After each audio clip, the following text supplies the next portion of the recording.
अखेर युगंधरसमोर आला देवीसिंग आणि युगंधर प्रतापच्या बोलण्याने देवीसिंगला फुटला घाम. तर युगंधर असा काय बोलला?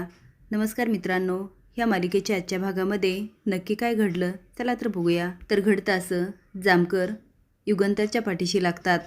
आता जामकरला युगंधरबद्दलही माहिती असते आणि युगंधरला जामकरबद्दलही.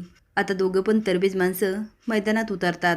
विशेष म्हणजे दोघं पण लालीसाठीच लढत असतात. जामकर युगंधरच्या गाडीत बसतात आणि नको नको ते जोक मारतात आणि त्याच्यावर स्वतःच मोठ्याने असतात. लाली गाडीत असल्यामुळे युगंधरला मात्र चांगलंच धादरपान लागतं. तेवढेच जामकर म्हणतात, मागे कुणीतरी आहे, ती आहे. आता युगंधर प्रताप घाबरून बघायला लागतो. तर जामकर पुन्हा हसायला लागतात आणि म्हणतात, गंमत गंमत केली मी, अशी अधूनमधून गंमत करत असतो. खरंच लाली फक्त तुमची मैत्रीण होती? युगंधर बघायला लागतो आणि म्हणतो, हो. जामकर विचारतात, तुम्हाला कसं माहिती? लालीचा फोन आला होता का?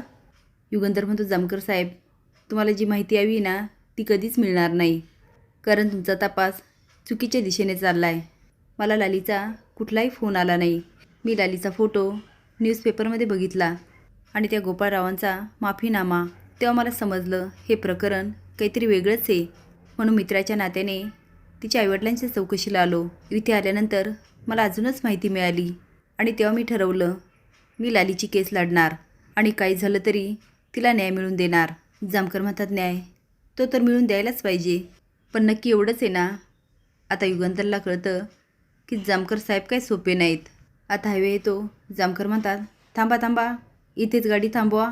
उतरत म्हणतात, चला, थँक्यू सो मच लिफ्ट दिल्याबद्दल, मी तुमचा खूप आभारी आहे. युगंधर वेलकम म्हणतो आणि निघून जातो. जामकर म्हणतात, गुपचूप गुपचूप नक्कीच काहीतरी चालू आहे. हा माणूस पैशाशिवाय काही करायला तयार होत नाही आणि आज तो लालीची केस फ्रीमध्ये लढतोय. नाही नाही नाही, असं होऊच शकत नाही. याच्याबद्दल माहिती काढावीच लागणार. ते आता देवीसिंगकडे जातात. बसत म्हणतात, पळून गेला आणि पुन्हा वापस आलास. देवीसिंग म्हणतो, साहेब, मी पळून गेलो नव्हतो. अहो, पळून जायचं असतं तर वापस कशाला आलो असतो? मी काही गुन्हाच केला नाही तर पळून का जाणार?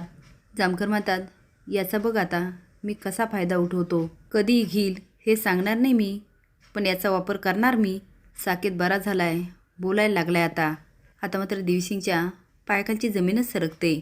जामकर निघून जातात आणि तो विचार करतो, ह्या साकेतने काय सांगितलं असेल?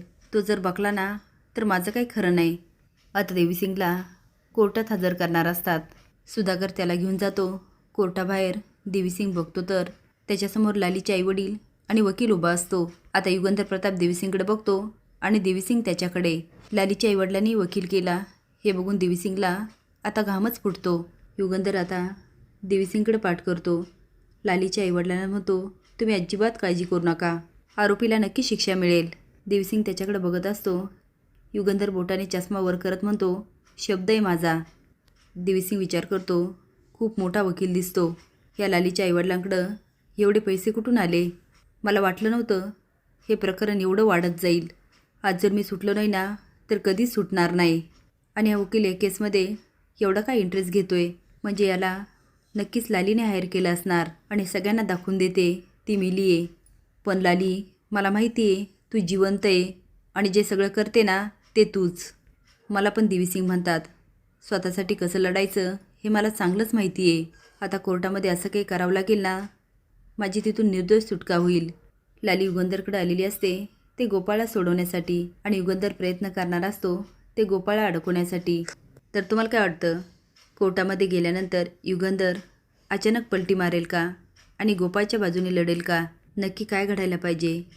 युगंधर लाली एकत्र येऊन गोपाळला शिक्षा मिळायला हवी का?